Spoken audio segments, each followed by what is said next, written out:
Hoje vamos analisar um caso da segunda metade do século XIX. Então relaxe enquanto vamos para a Austrália.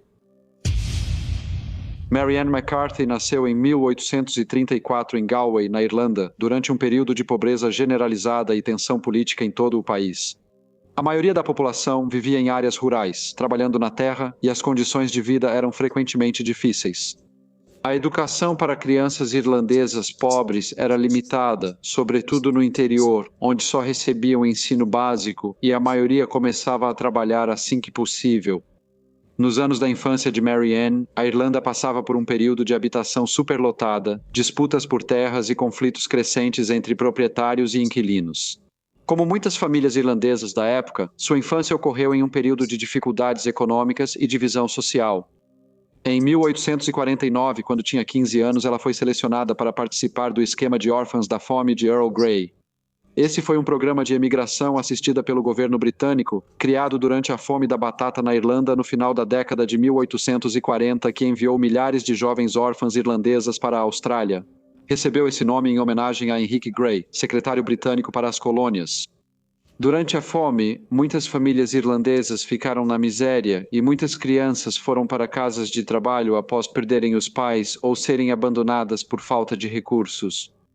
As autoridades britânicas decidiram enviar meninas órfãs das casas de trabalho para a Austrália, onde faltavam mulheres para empregos domésticos nas colônias, devido ao transporte e à corrida do ouro, que deixaram os homens em maioria.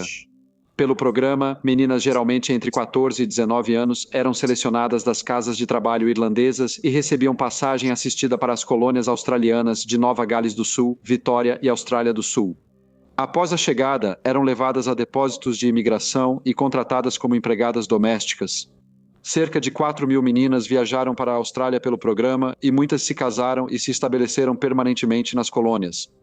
Embora Maria tenha deixado a Irlanda em 1849, ela só chegou à colônia de Nova Gales do Sul em fevereiro de 1850. Ao chegar, ela e outras jovens órfãs irlandesas foram alojadas no antigo quartel dos condenados na rua Macquarie, em Sydney.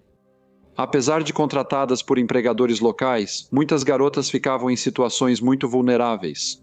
Após serem retiradas da segurança do alojamento, frequentemente sofriam abusos, exploração e maus tratos dos patrões, que as viam como mão de obra barata e descartável. Nesse sistema rigoroso, Mary Ann conseguiu inicialmente um emprego como chapeleira. No entanto, o emprego foi cancelado e seus salários, conquistados com esforço, foram retidos sob a alegação vaga de desobediência, tática comum de empregadores para explorar jovens trabalhadoras domésticas imigrantes sem pagamento. Apesar dessas dificuldades iniciais, ela passou a trabalhar na casa de uma família rica, o que lhe proporcionou abrigo, uma renda modesta e experiência em seu novo ambiente enquanto se adaptava à vida colonial. Maria Ana casou-se 2 vezes na colônia. O primeiro casamento foi em Bathurst, com George Cooper. Na época, Bathurst era um dos maiores assentamentos do interior de Nova Gales do Sul, servindo como um importante centro de comércio, agricultura e viagens além das Montanhas Azuis. Pouco se sabe sobre o relacionamento, embora os registros indiquem que o casamento não durou, e mais tarde foi registrado que ela foi para Double, um assentamento em crescimento no centro-oeste de Nova Gales do Sul, onde conheceu e se casou com um homem chamado Eduardo Young. No início da década de 1870, Maria Ana e Eduardo viviam em Goolgong no auge da corrida do ouro. Após a descoberta de ouro na região, milhares de mineiros, trabalhadores, comerciantes e lojistas haviam invadido o que antes era um assentamento tranquilo em busca de fortuna. Em apenas alguns anos, Goolgong havia se transformado em uma das cidades de garimpo mais movimentadas de Nova Gales do Sul, e agora suas ruas empoeiradas estavam repletas de barracas, lojas de madeira, hotéis, pensões e negócios improvisados. Para acompanhar o rápido crescimento da população, Eduardo atuava como açougueiro e comerciante, fornecendo carne e mercadorias aos mineiros e moradores locais. Como muitas mulheres de Goolgong, a vida de Maria Ana era centrada no trabalho doméstico, criando os filhos, preparando as refeições, lavando roupas e administrando a casa em meio ao barulho e à desordem de uma cidade mineradora. Não era fácil e a vida em Goolgong durante os anos da Corrida do Ouro era frequentemente difícil. Os homens eram muito mais numerosos do que as mulheres. Hotéis e bares clandestinos tinham movimento constante. O jogo e a bebida eram frequentes, assim como as disputas domésticas. A própria cidade era barulhenta a qualquer hora, com carroças passando pelas ruas, mineiros indo e vindo o tempo todo e multidões se reunindo do lado de fora de hotéis e lojas até tarde da noite. Como muitos casais nos assentamentos de mineração da década de 1870, Mary Ann e Edward viviam sob tensão ao tentar criar uma família e manter um negócio.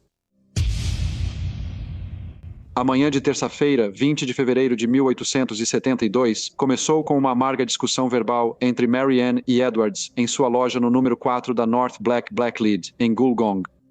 A discussão rapidamente escalou e Mary Ann saiu correndo para a rua, com Edwards logo atrás. Ela parecia estar muito assustada, mas isso não parecia preocupar Edwards, que após lhe dar um tapa no rosto com a mão aberta, pegou um chicote de cavalo da carroça em frente à loja e começou a espancá-la. Mary Ann correu para a porta da loja, mas não conseguiu escapar e Edwards continuou a agredi-la. Seus filhos já tinham descido as escadas e começaram a chorar. Em uma tentativa desesperada de se defender e tentar parar as agressões, Mary Ann avançou e agarrou Edwards pela barba com as duas mãos. Ele exigiu que ela o soltasse e, como não o fez, ele voltou a agredi-la com mais fúria, batendo até derrubá-la novamente. Ela ficou atordoada e agarrou a roda do carrinho. Eduardo então parou e, depois de olhar para sua esposa, pegou seu chapéu e voltou em direção à loja. No entanto, o incidente não havia terminado, pois Maria Ana se levantou, entrou na loja e, enquanto Eduardo olhava pela porta aberta, ela pegou uma faca que estava no balcão e o esfaqueou no abdômen. Ela então o ouviu gemer e ele disse: "Acabou para mim", antes de cair no chão. A confusão atraiu uma pequena multidão e transeuntes correram para ajudar. Eduardo estava no chão, sangrando devido a um ferimento no estômago. Uma mulher afrouxou a gola da camisa dele e lhe ofereceu água, mas ele estava com o olhar perdido e não conseguia falar. Às 7h da manhã, o policial Stapleton chegou ao local. Ele entrou na casa, onde encontrou Eduardo deitado no chão, cercado de sangue. Ao se aproximar, o policial viu que ele já estava morto, enquanto Maria Ana se ajoelhava ao lado do corpo, abalada. Ela parecia estar muito arrependida do que havia feito e continuava pedindo perdão. Um espectador entregou ao policial uma faca ensanguentada e o policial Stapleton levou Maria Mariane de lado, advertiu-a e a acusou formalmente de assassinar o marido. Tomada pelo remorso, ela não tentou negar o que havia feito. Em vez disso, disse: "Sim, e eu sou a pessoa que cometeu o ato. Eu não nego. Eu não fiz isso de propósito. Fiz no calor da paixão. A faca estava ao meu lado. Eu a peguei e o apunhalei." Ela então entregou ao policial Stapleton o pesado cabo de chicote com o qual Edward a havia espancado, e ao olhar para ela, ele percebeu que seu rosto, seus braços e seu vestido ainda estavam marcados pela luta. A notícia do assassinato se espalhou rápido em Gulgong e, durante o dia, grupos se reuniram em frente ao açougue para discutir os chocantes acontecimentos. Embora embriaguez, brigas e desordem fossem comuns nos garimpos, assassinatos assim ainda eram raros e muitos moradores ficaram chocados com a violência do ocorrido horas antes. No dia seguinte, quarta-feira, 21 de fevereiro de 1872, foi realizado um inquérito perante o legista Tebbits. Ele explicou que não foi só um assassinato, mas uma tragédia doméstica, e que o júri ouviria relatos de testemunhas dos fatos fatais. João Dugan foi o primeiro a depor. Ele relatou ao inquérito que, indo ao trabalho, viu Edward Young agredindo a esposa com chicote e depois Mary Ann puxando a barba de Eduardo. Ele disse que viu Edward derrubá-la e então viu Mary Ann se levantar e esfaqueá-lo. Matilda Leonard, que morava em frente ao açougue, também deu depoimento. Ela contou que ouviu uma briga intensa entre Edward Young e sua esposa e o viu agredindo-a com um chicote.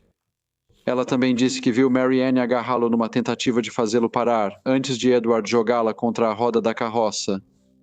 A senhora Mary Hutchins, esposa de um comerciante vizinho, corroborou esse testemunho, afirmando que correu até a porta depois de ouvir gritos. Edward golpeava implacavelmente sua esposa com algo parecido com um relho. E enquanto fazia isso, Mary Ann tentava desesperadamente se proteger. O Dr. William Ramsay, o médico local, foi a testemunha final e forneceu uma conclusão forense definitiva. Ele disse que examinou o corpo de Edward Young às 10 horas da manhã.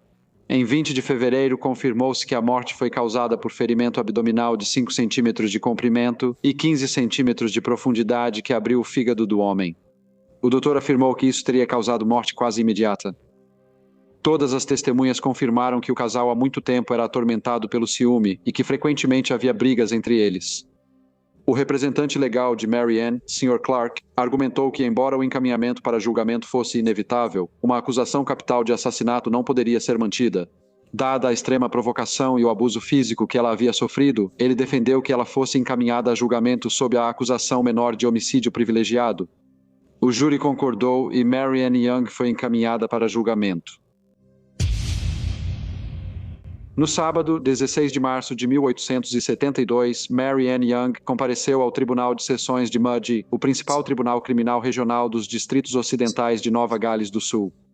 Crimes graves ocorridos em cidades próximas e assentamentos de garimpo, como Gulgong, eram sempre julgados lá, já que Mudgee virou um importante centro jurídico na corrida do ouro.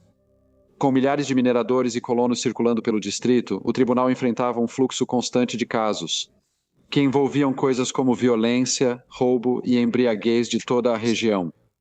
O andamento do processo era muito aguardado pela comunidade e atraiu muitos curiosos, todos ansiosos para ver como a lei lidaria com um caso que chocou Gulgong. A promotoria apresentou uma linha de evidências já conhecida, convocando exatamente as mesmas testemunhas que já haviam deposto no inquérito. O policial Stapleton relatou novamente a confissão arrependida de Mary Ann, enquanto vizinhos e testemunhas descreveram os momentos do ataque. Durante todo o processo, Mary Ann foi defendida por Clark, que baseou sua estratégia na gravidade do ataque que ela sofreu. Ele recordou ao tribunal que o marido de Mary Ann a agrediu e espancou com um chicote de montaria. Ele afirmou que as ações dela foram de uma mulher aterrorizada, levada ao limite, buscando focar o júri na agressão física imediata e severa sofrida por sua cliente, defendendo que a faca foi usada apenas em um ato desesperado de legítima defesa durante uma surra brutal do marido. Na Austrália colonial do início da década de 1870, casos de esposas matando seus maridos eram vistos com uma mistura de fascínio social, escândalo público e atitudes legais rigorosas em relação a crimes violentos dentro do casamento. Pelo arcabouço jurídico britânico da época, uma mulher que matava o marido quebrava a hierarquia doméstica e social, levando a coroa a considerar esses atos como assassinato. No entanto, o sistema jurídico reconhecia a diferença entre maldade premeditada e ações cometidas no calor da paixão sob provocação extrema, quando abusos domésticos severos podiam ser comprovados de forma incontestável por testemunhas independentes. Como neste caso, tribunais e júris às vezes usavam a acusação de homicídio sem premeditação para evitar a pena de morte obrigatória do assassinato.